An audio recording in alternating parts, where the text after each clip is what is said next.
I'm David from Levika Photography, and today I'm going to show you how to do the same thing that I did in my last video, which is right here.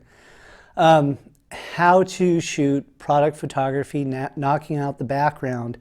But this time, we're going to do it with my shitty cell phone that has a cracked screen. And so this is the LG V40, and it has 3 lenses, but I can still do product photography with this. So for those of you stuck at home that are trying to sell stuff on eBay or Amazon, or if you're shooting product that you've created while you're at home, this is how you're going to knock the background out. So it's the same concept as last time. So we have a background light. This is very simple. So it's just a brighter bulb. This case is the equivalent of a 90 watt, and I've got it in this IKEA overhead light plug-in adapter thing for their paper lampshades. These are like $3 or something like that. They're very cheap. The reason why I'm using this is because I don't have one of these. But if you have a bulb mount kit similar to this one that takes a diffuser or something like that, you can use that. But anyway, I'm going to use this for the background light just because it'll work fine. So I'm going to go ahead and put this on the table. And for this, I'm going to move my table forward a little bit because I want my background light to be a little bit bigger. And I'm going to shoot this box. Now this is white on white. This is very hard to do on a cell phone, but we can accomplish this. So let me go ahead and turn off the overhead light. Here's our product light right here. The closer the light is to your product, the brighter it gets. Now what I'm using on this light bulb, this is just a regular EcoSmart LED light bulb that you get from Home Depot, same thing that you use in your lamps. I'm using this cheap diffuser, and it's just a really simple sock diffuser. The links to all this stuff will be in the description. But this is just a cheap sock, so I'm going to go ahead and put this on here. And what this does is this diffuses the light and turns it down a little bit. And I'm going to get this light as far away from my product as possible, probably right about here. I'm going to go ahead and raise it up and make sure that it's pointing down and at my product. I'm doing this at an angle because the goal of this is to reduce the glare. This box creates a lot of glare. So this is where it becomes tricky. I've got a 3-lens system on here, so I'm going to use my telephoto. And what you're seeing right now is just a box. Nothing too exciting. But when I click on this, I can bring my exposure all the way up to where it blows the background out. And it'll try to auto adjust for me to get out of there. But from there I can take a picture, and now this is what I end up with. So it's already blown out. Now the problem is it looks like a cell phone shot because of the angle that it's shot at.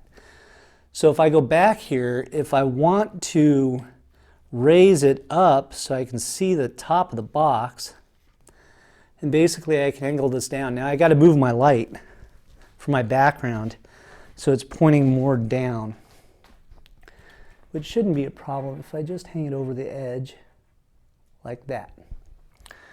So now my light is pointing down.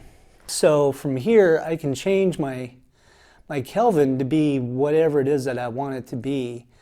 4200K right now I think is what the background light is. So I'm going to leave it there, and then my focus is on autofocus. So now my shutter speed I can slow way down to brighten it and bring it all the way up. And then I'm going to use a piece of foam core over the top of my box to bring back the top of it.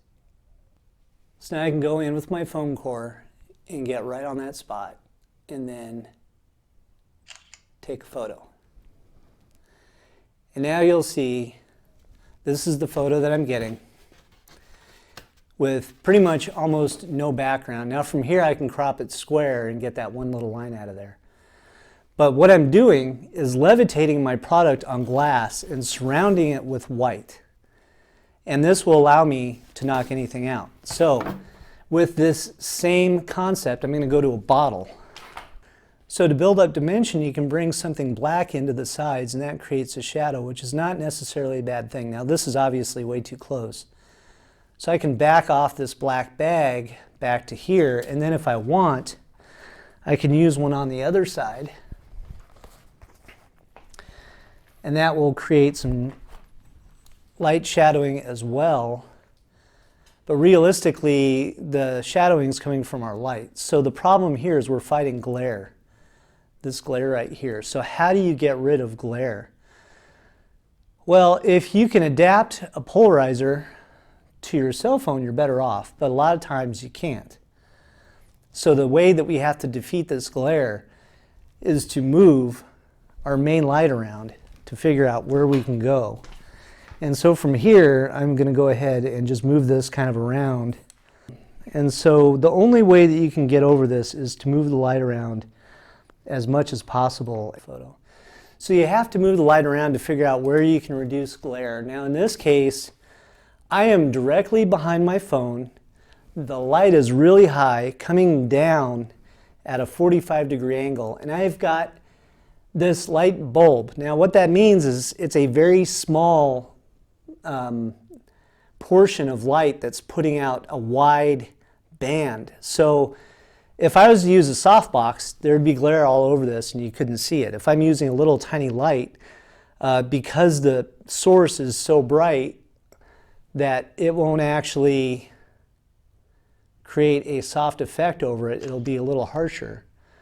But because of that, and the angle that it's sitting at, that reduces the glare a lot. So now, if I come in here and show you the actual photo, our little bitty bit of glare is just that little corner.